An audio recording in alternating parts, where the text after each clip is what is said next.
Como eu lhes disse, o Código de Processo Civil, ele começa o livro dos processos nos tribunais tratando do sistema de vinculação. E ele começa o trato da vinculação no artigo 926 com essa redação aqui que eu vou lhes mostrar agora. Os tribunais devem uniformizar sua jurisprudência e mantê-la. Vai aparecer agora, não botei ainda não, tá? Eu tô lendo ele, mas não tô. Agora que eu coloquei, ó. Os tribunais devem uniformizar sua jurisprudência e mantê-la estável, íntegra e coerente. São 4 institutos, portanto, que estão. São 4 conteúdos que esse dispositivo traz. 1. Uniformização. 2. Estabilidade. 3. Integridade. 4. Coerência. Quanto à uniformização, eu já mencionei aqui largamente com os senhores, até pelo tempo que nós temos, vou fazer menção e vou remeter aos senhores que nós falamos na aula passada. O ordenamento brasileiro sempre se preocupou com o risco da divergência, especialmente com a perpetuação da divergência. Nós devemos reconhecer que até um certo momento a divergência é até salutar para o amadurecimento das teses jurídicas. Mas chega um momento em que você deve formar tipo que um funil, assim, você vai diminuindo as teses até que ao final você uniformiza. E o que é uniformizar? Como é que você diz que a pessoa que no colégio tem um uniforme? Todo mundo com a mesma roupa, né? Uniformização da jurisprudência é que a jurisprudência esteja em um mesmo sentido único, uniforme. Todo o judiciário, todo o tribunal, todo o judiciário esteja decidindo de um mesmo sentido. Isso é a uniformização. E a vinculação, ela promove a uniformização, sem sombra de dúvidas. A vinculação de um pronunciamento é de um entendimento e que, por ser vinculatório, vimos que ele não é absolutamente vinculatório, mas ele a princípio é vinculatório. A não ser que você demonstre sérios argumentos para a superação, sérios argumentos para a distinção. Não os havendo, é para seguir. E se você vai seguir, você vai manter a uniformidade. Então, sem sombra de dúvidas, o sistema de vinculação promove a uniformização. E um outro ganho que está ali, um outro instituto que está ali, esses 3 últimos institutos, volto a dizer, a uniformização já era uma preocupação nossa há muito tempo. A estabilidade, a integridade e a coerência são institutos muito claros do common law. Tá? Então, o que é a estabilidade? Dá para tratar dela aqui. Já que você conseguiu uniformizar o entendimento, mantenha-o estável. Então, a estabilidade é a manutenção da uniformização. Né? Você consegue ver que é fácil ser líder. Né? Eu costumo dizer, chegar na liderança é fácil, difícil é se manter lá. Você ser campeão um ano, acontece, cada time é campeão um ano, difícil é você manter. Então essa manutenção é a ideia de estabilidade. Uniformização é você formar um entendimento uniforme. É possível que você forme um entendimento uniforme numa semana, depois de todo o esforço, e a partir da próxima semana já ninguém diga aquilo mais. Não sigam.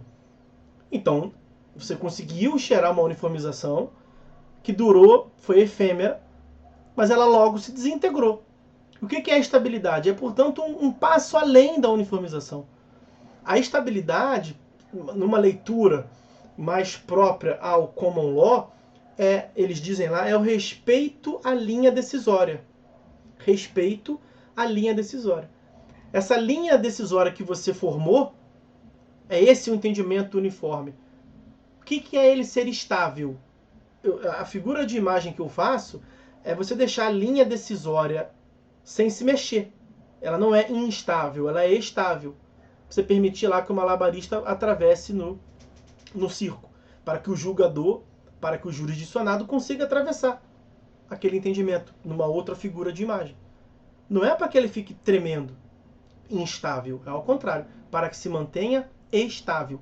E falar em estabilidade é o combate, né, A finalidade da estabilidade é um combate a um problema que eu já mencionei para vocês não tem muito tempo, que é a divergência interna. É o próprio tribunal ter entendimento diferenciado. Então, quando você fala em estabilidade, um conceito que vem do common law, e o nosso CPC inegavelmente se utilizou dele, é a eficácia horizontal dos precedentes. Porque até agora nós falamos da eficácia vertical. E a menção que eu costumo fazer aqui, para deixar bem exagerado o exemplo mesmo, é o plenário do STF, unanimidade, pensar uma coisa, e o juiz de piso, recém-empossado, querer divergir.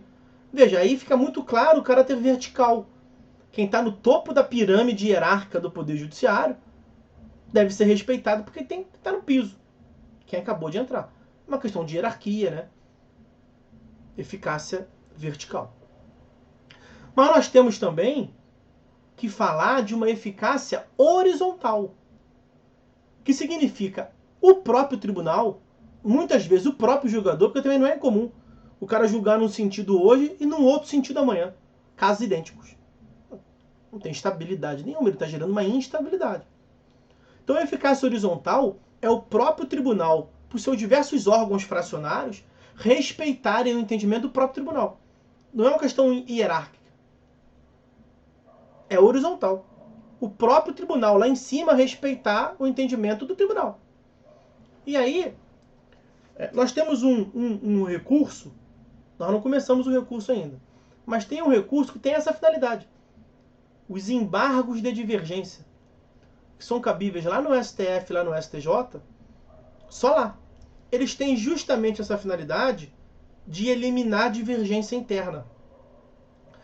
Eliminar a divergência intramuros. Também se fala. Tá? Eu vou pular a integridade. Falamos a uniformização. Falamos a estabilidade. Eu vou pular a integridade. Vou começar a integridade na próxima aula. Peço até para que me lembrem. Professor, faltou falar da integridade no artigo 926. E vou fechar com a coerência. Coisa simples. A coerência é simples. A coerência é, lá no common law, a representação da isonomia. Lembra que eu fiz menção aqui mais de uma vez ao fenômeno lá do treat like cases alike? Tratar os casos iguais de maneira igual. Isso lá eles tratam nesse fenômeno da coerência. O que é o tribunal coerente? O que é um sujeito coerente? Um tribunal coerente, um professor coerente, um doutrinador coerente, um aluno coerente? O que é a coerência? É quando você fala em situações distintas, é a mesma coisa. Então, se eu chego numa aula de processo civil 3 e digo uma coisa, e na outra aula de processo civil 3 digo outra, eu estou sendo incoerente. Se eu defendo, olha só, se eu defendo uma coisa nos meus livros, e na hora de aplicar, aconteceu recentemente com um certo julgador, eu aplico de um modo diferente, certo ou errado, estou sendo incoerente. Nem tenho conhecimento penal para falar se foi certo ou se foi errado. Estou falando só da coerência, é incoerente. Então, o que é um tribunal? O que é o fenômeno da coerência? É a manutenção. Veja, é próximo da estabilidade. É próximo da estabilidade. Mas a coerência é a representação no common law da isonomia. A ideia de vinculação, eu falei ali do treat like cases alike.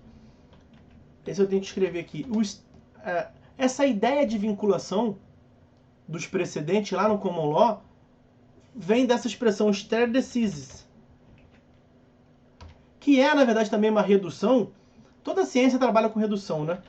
Stare decisis et non movere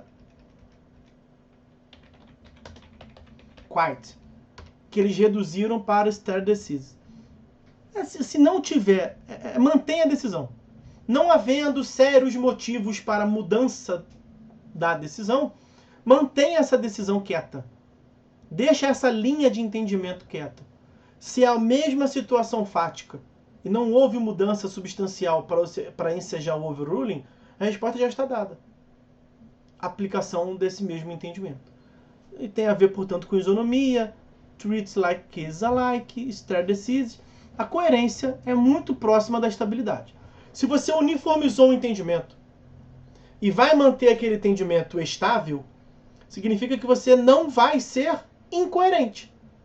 Então a coerência acaba sendo um mecanismo para se alcançar a estabilidade, manter a uniformização.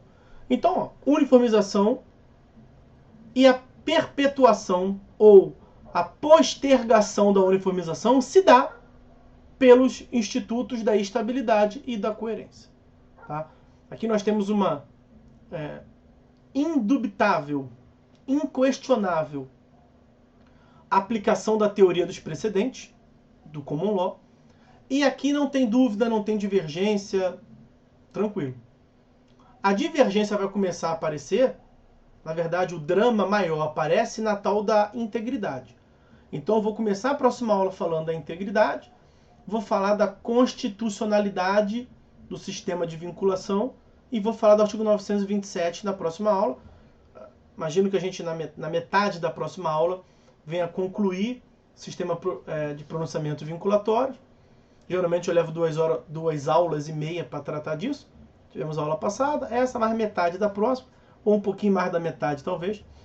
E nós devemos começar então também na próxima aula o procedimento recursal, a teoria geral dos recursos. Tá? Bom, vamos ficando por aqui, meus amigos. Até porque eu preciso tomar um gole d'água e dar uma descansada. Estou bem cansado. Ainda tem aula do segundo tempo. Vamos ficando por aqui. Fiquem todos com Deus.